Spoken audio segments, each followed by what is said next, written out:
pensador, escritor y una de las voces más influyentes en el mundo del Bitcoin.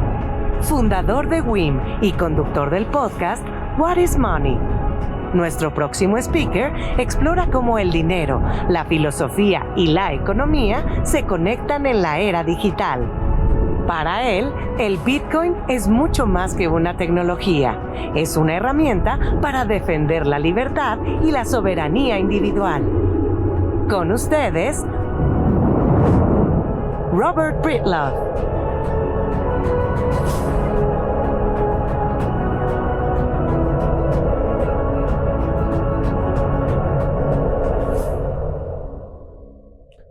Hello, hello, hello.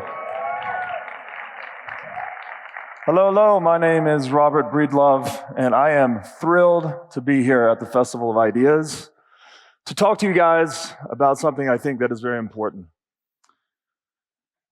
So, in late 2020, I started a podcast called the What is Money Show, and it's become one of the most popular philosophy podcasts in the world. And my mission is quite simply to orange pill the world, which is hopefully all of you today. So by show of hands, how many people here know what the orange pill is? Very few, 5% or so. Okay, so to orange pill someone is a metaphor that's been borrowed from the movie The Matrix. Now, we all remember that scene where Morpheus offers Neo the blue pill, which can keep Neo in the Matrix illusion, or Morpheus offers Neo the red pill, which can lead him to the truth of the Matrix.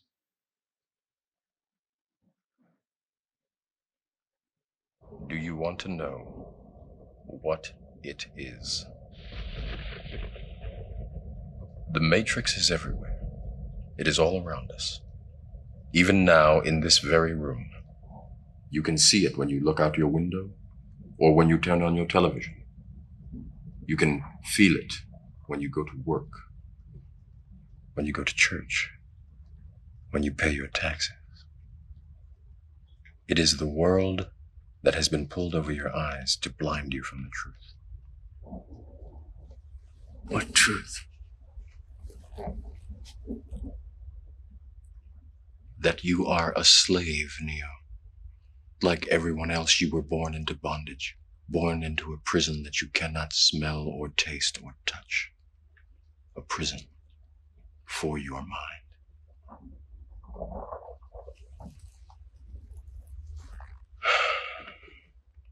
Unfortunately, no one can be told what the Matrix is.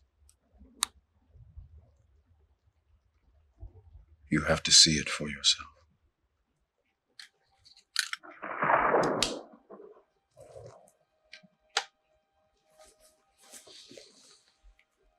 This is your last chance.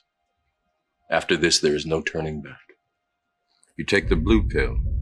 The story ends. You wake up in your bed and believe whatever you want to believe. You take the red pill. You stay in Wonderland.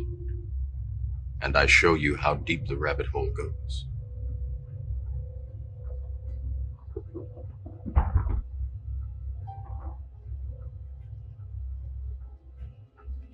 Remember, all I'm offering is the truth, nothing more.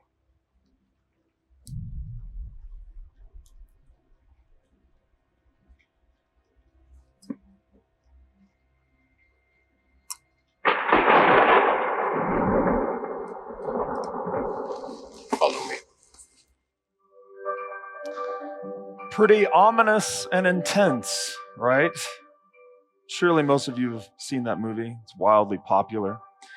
Now, what if I were to tell you that the Matrix is a real thing? It is the world that's been pulled over your eyes to blind you from the truth. It's a pervasive computer-generated illusion, and it is a prison for the human mind. Now, unlike the Matrix from the movie, the Matrix in the real world is not operated by robots, but rather it is operated by human beings inside of an institution called the central bank, which holds monopoly control over the global financial system. Now, if I'm successful on my mission to orange pill you all today, then you will be given the opportunity to take that pill. I'm not going to force it on you. I'm just going to offer it to you, just like Morpheus. And this, should you choose to take it, this will begin a long, fascinating, and hopefully revelatory journey in seeing just how deep this rabbit hole goes, as Morpheus says. Now, the orange pill metaphor, properly understood, is the same reason I always tell people, if you don't understand how the game of money is being played, then in all likelihood, you are the game being played. So this is very important information. Now, with this in mind, let's see how this game really works. So imagine playing the board game Monopoly. But the banker in this game has the power to print themselves new money without limit. Now, the unfairness of this game would be quite obvious. No one could possibly compete with this player because the object of Monopoly is to acquire the most money and bankrupt your opponents. If you could print these points out of thin air, then you would inevitably defeat all of your opponents in the game. Now, unfortunately, the board game of Monopoly, or this hypothetical board game of Monopoly, is not too different from how the world economy actually works, where the central bank can create money at will, tilting the playing field in their own favor. Everyone feels the effects of money printing. We all know the rising prices of goods. It also decreases the quality of goods over time. It also expands the gap between rich and poor. But very few people can attribute money printing and central banking as the cause of these problems. Now, to invoke another metaphor, money is like the scoreboard of business. If the scoreboard's being manipulated, then trust in the game will decline, and people will be decreasingly incentivized to be productive. After all, if you can acquire money without doing any useful work for other people, why would you be productive at all? So, indeed, when money is printed, those who do productive work are having their purchasing power stolen by those who do non-productive work. You sit inside of a central bank and you do nothing but press a button to earn money. They're not rendering any useful good or service to anyone, anywhere. So what we need in the world is a new scoreboard, one where points can be scored by players that engage in productive activities, which is to say, by solving problems for other people in economically efficient ways. This is the point of capitalism. What we need is a scoreboard that is backed by a set of rules that no one can cheat. Now, to understand this need for a new scoreboard better, let's take a look at the only two ways that wealth can be acquired in the world. Those are making and taking. So making means creating things of value, producing goods, offering services, innovating, and trading these things with people consensually and mutually consensual trades.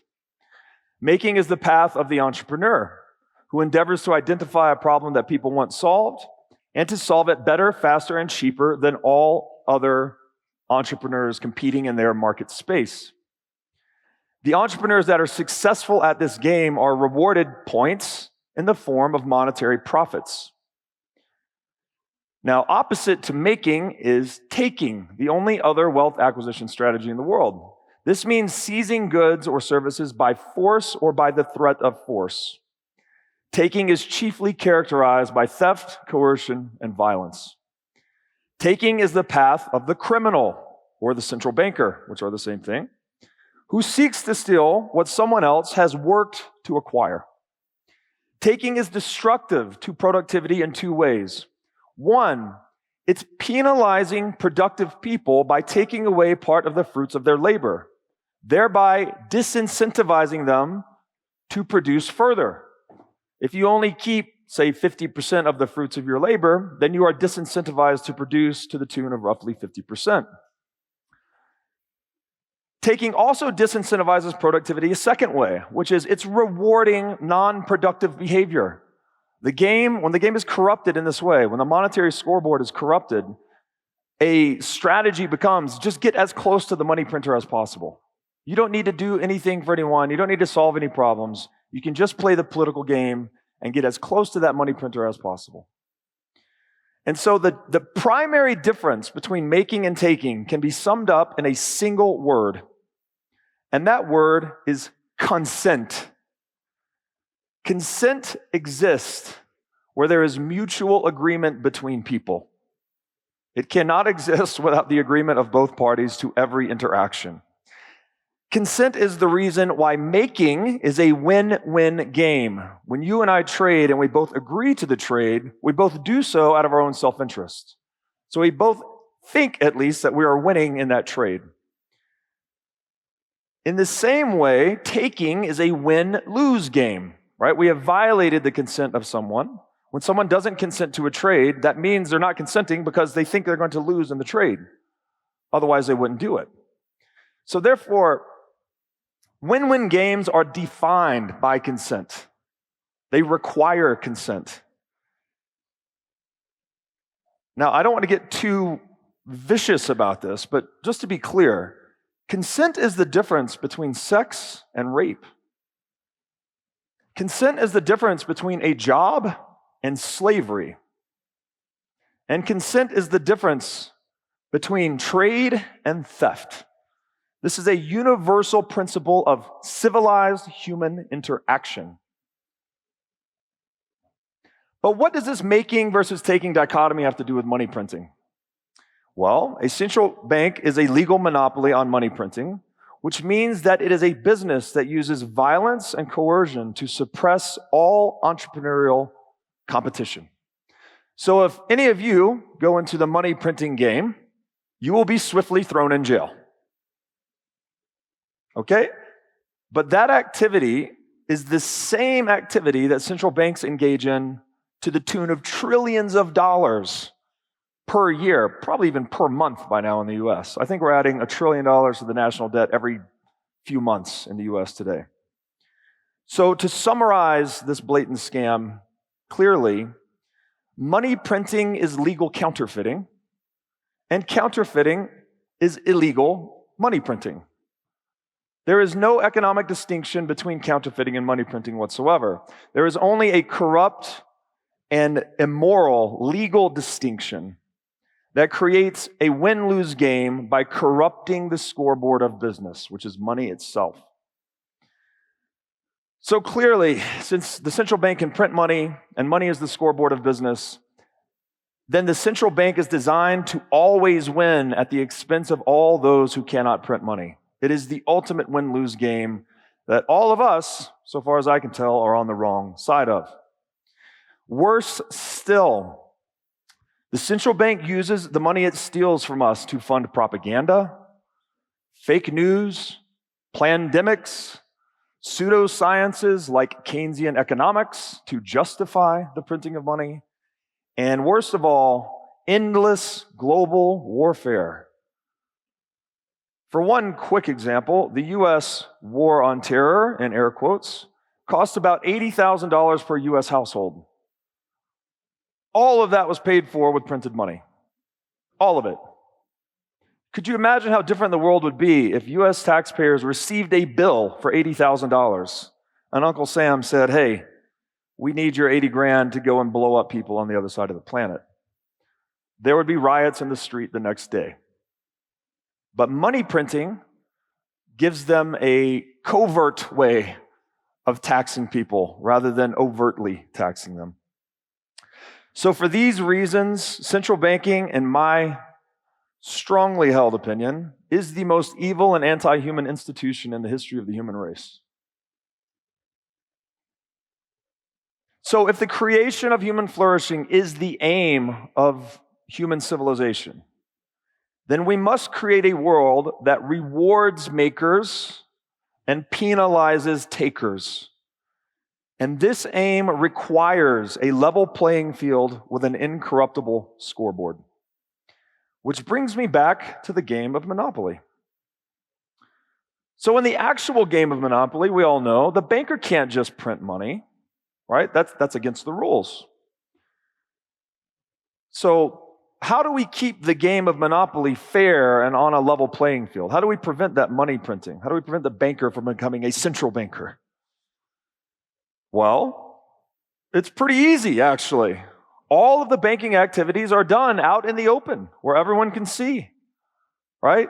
All the players can see what the banker is doing. They can hold him accountable, and they can make sure he doesn't pocket any money or print any money or do any other acts of financial fraud.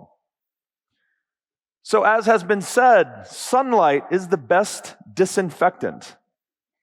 When all players can see what the banker is doing with the money, then they naturally hold him accountable and prevent any wrongdoing from taking place.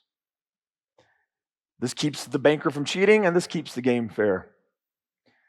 So in this way, Monopoly, the board game, is a game with rules but no rulers. Right? It doesn't need a king or a CEO to tell you what to do in the game of Monopoly. The players self-regulate through transparency. So if this idea is so simple, we have it in a board game of Monopoly, why haven't we implemented this rules without rulers idea in the modern financial system?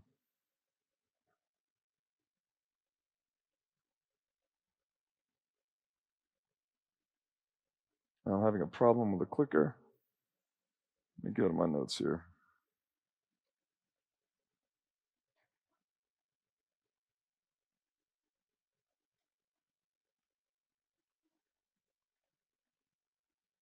Sorry, guys.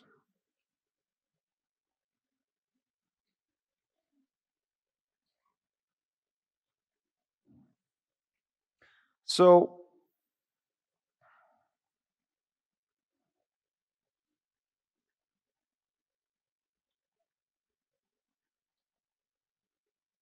this simple idea, right? Rules without rulers.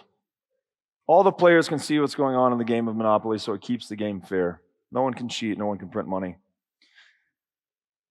So at this point, I'd like to go back to the orange pill. And here's where I would like to offer all of you the orange pill. You don't have to accept it. Like Morpheus, you could take the blue pill. You could stay asleep. You can stay in the illusion. But this, I should probably tell you at this point as well. The orange pill is most popularly known as Bitcoin. This is its name. And the orange pill is the metaphor we borrowed from the Matrix to describe this awakening experience. So like the banker in the game of Monopoly, all accounting on the Bitcoin network is done out in the open for all to see. Therefore, the game cannot be corrupted.